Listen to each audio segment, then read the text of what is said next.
I'm Shelley James and I'm the November Artist in Residence at the studio of the Corning Museum of Glass. My work is about visual perception. There are a number of parallels with the way that glass handles light, with the way that the eye handles light. I've been working with the Eye Hospital in Bristol for many, many years now and become increasingly interested in the way that glass allows you to create some optical illusions. We project, we create realities which actually aren't there. And the chance to come here was a way to really focus on some of the material qualities of the glass.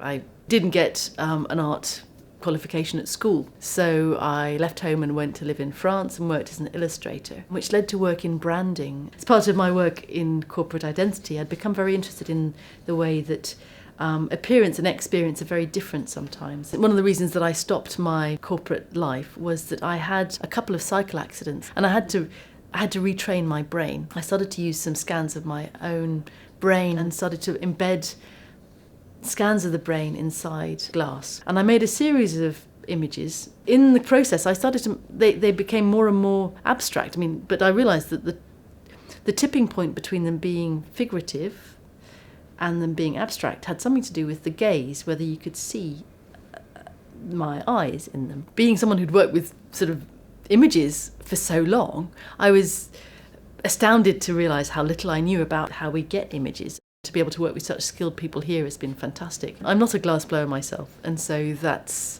gives me, I suppose, a sort of freedom. It means that I'm more interested in what glass does than what it is. Over the years, I've learnt some ways to make the most of the amazing skills of a glass blower and then do my own thing before and after. I have an idea in my mind about the idea that I'm trying to express, and I ask a glass blower to make a small object. We call it an embryo. I apply either a stencil that I can sandblast through to create patterns, or I apply transfer prints that either I make myself or I have made. The glass blower has picked up an embryo, dipped that in glass, and then let that cool down again, shaped it usually to a cylinder, and then I can make the next layer.